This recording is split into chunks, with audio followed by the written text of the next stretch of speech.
Assalamualaikum warahmatullahi wabarakatuh. Kemanapun menghadap, sesuatu itu akan tetap mengikuti. Banyak yang menyebutnya sebagai hukum karma, sebuah istilah yang terasa sederhana namun menyimpan makna yang dalam. Seolah hidup ini memiliki cara sendiri untuk mengembalikan apa yang pernah ditanam. Apa yang dilakukan hari ini seperti sedang menulis sesuatu yang kelak akan dibaca kembali, entah dalam bentuk kejadian, perasaan, atau keadaan yang tak bisa dihindari. Dalam perjalanan hidup, sering terlihat ada pola yang berulang. Masalah yang sama datang dengan wajah berbeda. Luka yang sama hadir dalam cerita yang seolah baru. Seakan-akan, sejauh apapun langkah kaki pergi, tetap saja berputar pada titik yang sama. Lalu timbul pertanyaan yang sunyi. Apakah ini kebetulan atau memang ada hukum yang bekerja diam-diam di balik semua ini? Banyak yang mencoba menghindar, mengganti lingkungan, menjauh dari orang-orang tertentu, bahkan memulai hidup baru di tempat yang berbeda. Namun pada akhirnya, sesuatu itu tetap muncul kembali. Bukan dalam bentuk yang sama, tapi dalam rasa yang serupa. Karena yang sebenarnya mengikuti bukanlah dunia luar, melainkan sesuatu yang lebih dekat, yang selama ini dibawa kemana-mana tanpa disadari. Dalam tasawuf, seperti yang disampaikan oleh Jalaluddin Rumi, kehidupan bukan sekadar rangkaian kejadian yang berdiri sendiri. Ia adalah cermin. Apa yang ada di dalam hati perlahan akan tampak di luar. Bukan karena dunia mengejar, tetapi karena ada hukum Allah yang tidak pernah salah dalam menempatkan segala sesuatu. Sebuah sunnatullah yang bekerja tanpa suara, namun pasti. Rumi pernah menulis sebuah makna yang dalam. Segala yang datang kepadamu adalah pantulan dari dirimu sendiri. Apa yang tersembunyi di dalam pada akhirnya akan tampak di hadapanmu. Syair ini bukan sekadar kata-kata, melainkan kunci untuk memahami satu hal yang sering luput disadari. Bahwa hidup ini bukan tentang dihukum atau dikejar oleh nasib, tetapi tentang diperlihatkan apa yang selama ini tumbuh dalam diri. Ketika hati dipenuhi ketakutan, hidup terasa menekan. Ketika hati dipenuhi kemarahan, konflik seolah datang tanpa henti. Dan ketika hati mulai tenang, dunia pun perlahan ikut menenangkan. Disinilah letak perbedaan antara sekadar memahami istilah dan benar-benar melihat makna. Apa yang disebut banyak orang sebagai karma, dalam pandangan yang lebih dalam, bukan hanya soal balasan. Ia adalah jejak dari pikiran, perasaan, dan perbuatan yang tidak pernah benar-benar hilang. Dan jejak itulah yang akan terus mengikuti kemanapun arah kehidupan berjalan. Maka di sini bukan tentang menakut-nakuti, bukan pula tentang menyalahkan masa lalu, tetapi tentang menyadari satu hal penting, bahwa dalam setiap langkah ada sesuatu yang sedang dibentuk, dan apa yang dibentuk hari ini diam-diam sedang berjalan menuju masa depan. Karena pada akhirnya, yang mengikuti bukanlah dunia. Dalam kehidupan ini ada satu keyakinan yang sering tidak disadari, bahwa segala sesuatu bisa ditinggalkan begitu saja, bahwa dengan menjauh semuanya akan selesai, bahwa dengan mengganti tempat, mengganti lingkungan, bahkan mengganti orang-orang di sekitar, maka beban yang pernah ada akan hilang dengan sendirinya. Namun kenyataannya tidak selalu demikian. Seringkali terlihat seseorang berusaha memulai hidup baru, pindah ke tempat yang berbeda, meninggalkan masa lalu, membuka lembaran baru dengan harapan semuanya akan berubah. Tetapi tanpa disadari, pola yang sama kembali terulang. Masalah yang serupa datang kembali, hanya dengan wajah yang berbeda. Luka yang sama terasa lagi, meskipun dengan cerita yang tidak persis sama. Seolah-olah ada sesuatu yang tetap mengikuti. Disinilah muncul sebuah ilusi. Ilusi bahwa yang perlu dihindari adalah dunia luar. Padahal yang sebenarnya belum selesai bukanlah tempat, bukan pula orang lain, melainkan sesuatu yang ada di dalam diri. Sesuatu yang tidak terlihat, tetapi terus terbawa kemanapun langkah kaki pergi. Banyak yang mengira bahwa apa yang disebut sebagai hukum karma adalah sebuah hukuman yang datang dari luar. Seolah hidup sedang mengejar, seolah dunia sedang membalas. Padahal jika dilihat lebih dalam, yang terjadi bukanlah kejar-kejaran antara manusia dan nasib, melainkan pertemuan antara seseorang dengan jejak yang pernah ia tinggalkan sendiri. Dalam hukum Allah, dalam sunnatullah, tidak ada yang benar-benar terlepas begitu saja. Setiap perbuatan, setiap pilihan, bahkan setiap niat meninggalkan bekas, bukan hanya di luar tetapi di dalam. Dan bekas itulah yang perlahan membentuk cara pandang, cara merasakan, dan cara menjalani kehidupan. Ketika seseorang membawa luka yang belum selesai, maka tanpa disadari, luka itu akan mencari ruang untuk muncul kembali. Ketika seseorang menyimpan kemarahan, maka dunia akan terasa lebih mudah memancing emosi. Bukan karena dunia berubah, tetapi karena apa yang ada di dalam diri belum berubah. Inilah yang sering tidak disadari. Seseorang bisa berpindah sejauh mungkin, namun tetap bertemu dengan perasaan yang sama. Bisa meninggalkan banyak hal, namun tetap tidak bisa meninggalkan kegelisahan yang terus mengikuti.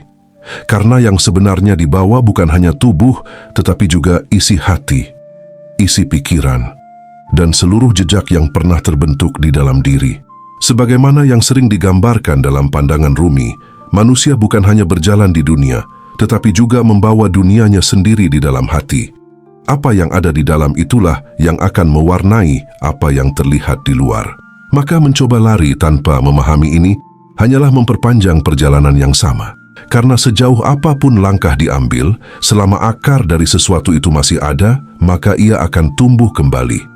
Selama sumbernya belum disentuh, maka bentuknya akan terus muncul dalam berbagai rupa. Dan selama diri belum dipahami, maka hidup akan terasa seperti lingkaran yang tidak pernah selesai. Di sini, perlahan mulai terlihat bahwa yang selama ini dianggap sebagai sesuatu yang mengikuti, bukanlah sesuatu yang asing. Ia bukan datang dari luar, ia adalah bagian dari diri yang belum disadari, belum dipahami, dan belum diselesaikan.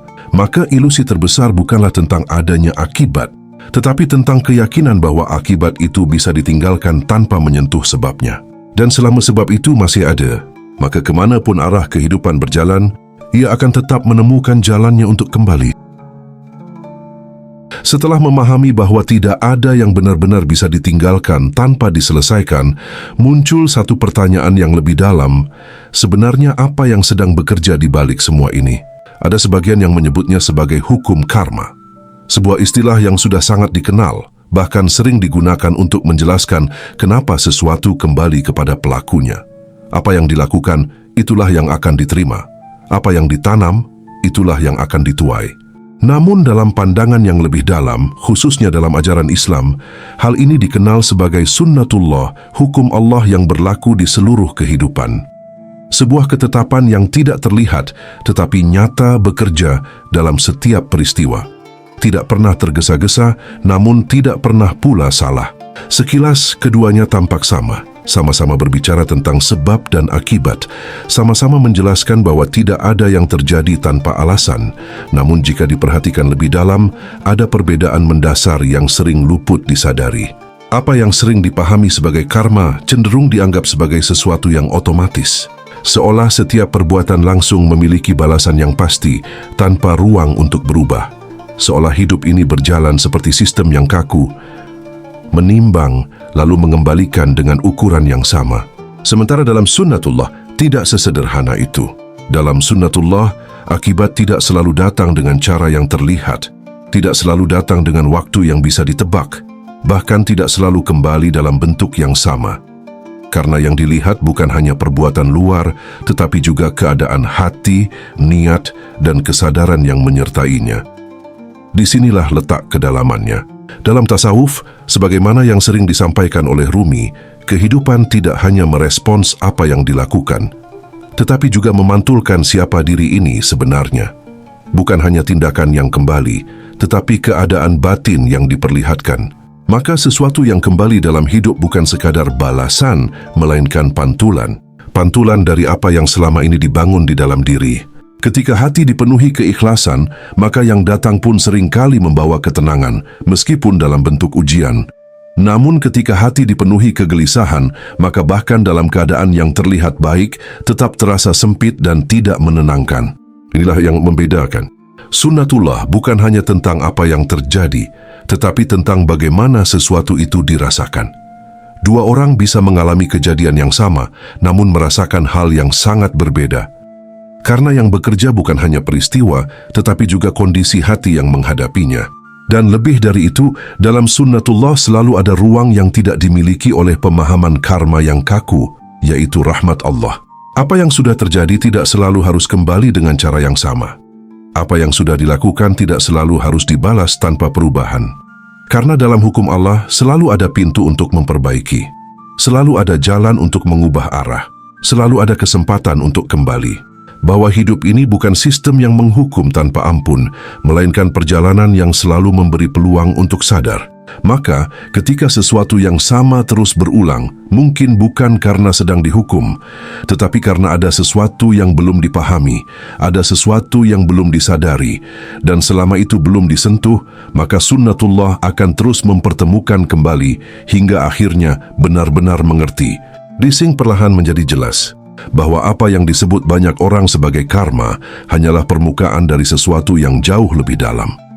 Dan di balik itu semua, ada sunnatullah yang bekerja dengan cara yang lebih halus, lebih luas, dan penuh makna di bawah kehendak Allah. Karena pada akhirnya, bukan sekadar apa yang kembali, tetapi apa yang sedang Allah perlihatkan, agar diri ini benar-benar mengenal dirinya sendiri. Jika pada akhirnya bukan dunia yang benar-benar mengikuti, maka pertanyaannya menjadi lebih dalam. Apa sebenarnya yang terus hadir dalam setiap langkah kehidupan? Jawabannya perlahan mulai terlihat, itu adalah jejak batin. Sesuatu yang tidak kasat mata, namun terasa nyata. Ia tidak terlihat, tetapi memengaruhi cara melihat. Ia tidak terdengar, tetapi menentukan bagaimana segala sesuatu dimaknai. Jejak ini terbentuk dari apa yang dipikirkan, dirasakan, dan dilakukan berulang kali, hingga akhirnya menjadi bagian dari diri. Maka apa yang terjadi di luar seringkali bukan sesuatu yang berdiri sendiri. Ia adalah cerminan dari sesuatu yang lebih dalam, yang selama ini mungkin tidak disadari keberadaannya. Ketika hati dipenuhi rasa takut, maka kehidupan sering terasa penuh ancaman.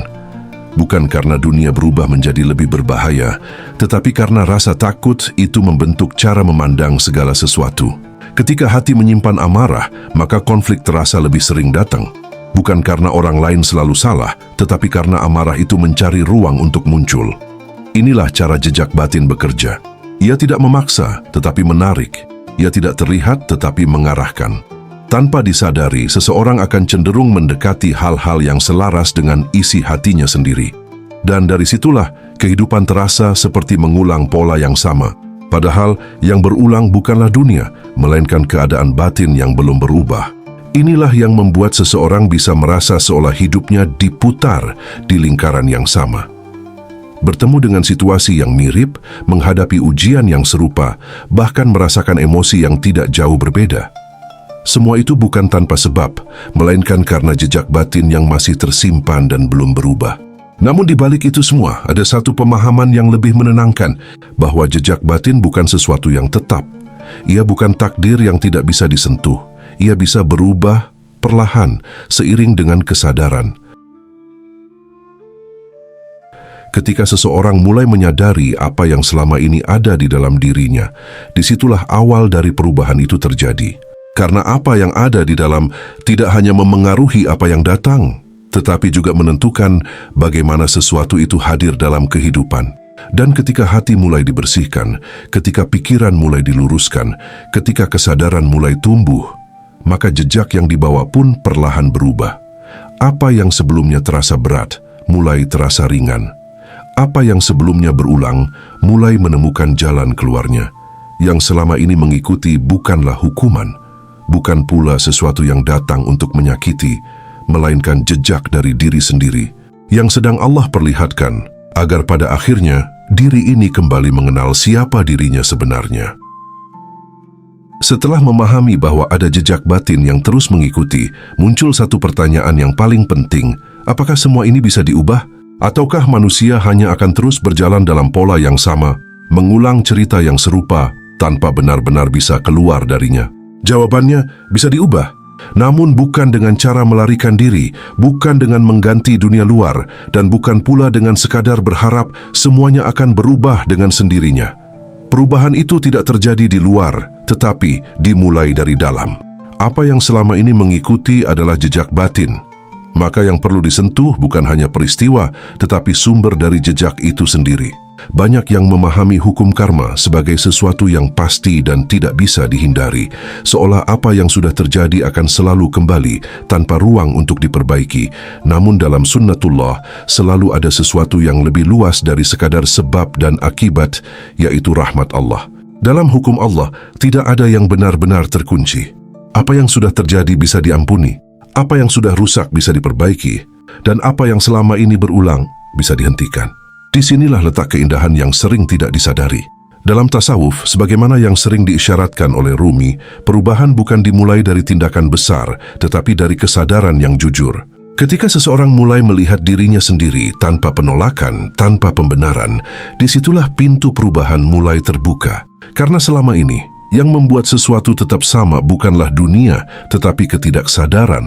Selama luka tidak disadari, ia akan terus berbicara melalui keadaan. Selama emosi tidak dipahami, ia akan terus muncul dalam berbagai peristiwa. Dan selama hati tidak dibersihkan, ia akan terus memantulkan hal yang sama. Namun ketika kesadaran hadir, semuanya mulai berubah. Dalam Islam, ada jalan yang sangat jelas, yaitu taubat. Bukan sekadar meminta ampun, tetapi kembali. Kembali menyadari, kembali memperbaiki, kembali meluruskan arah hati kepada Allah. Disitulah jejak yang lama mulai dilepaskan dan jejak yang baru mulai dibentuk. Perlahan, apa yang sebelumnya terasa seperti lingkaran mulai menemukan jalan keluarnya. Apa yang sebelumnya terasa berat mulai terasa ringan. Apa yang sebelumnya berulang mulai berhenti dengan sendirinya. Bukan karena dunia berubah secara tiba-tiba, tetapi karena yang ada di dalam diri telah berubah. Dan ketika yang di dalam berubah, maka apa yang mengikuti pun ikut berubah. Inilah yang menjadi kunci. Bahwa manusia tidak terjebak dalam masa lalunya, tidak terkunci dalam kesalahannya, dan tidak harus terus membawa jejak yang sama sepanjang hidupnya. Selalu ada kesempatan untuk memulai kembali, selalu ada ruang untuk memperbaiki, dan selalu ada jalan untuk menjadi berbeda dari sebelumnya. Karena pada akhirnya, yang mengikuti bukan sesuatu yang tidak bisa dihindari, melainkan sesuatu yang bisa diubah. Ketika diri ini mulai kembali kepada Allah dengan kesadaran yang utuh. Pada akhirnya perjalanan ini membawa pada satu pemahaman yang lebih jernih, bahwa apa yang selama ini dianggap sebagai sesuatu yang mengikuti bukanlah sekadar konsep luar seperti hukum karma. Ia adalah jejak.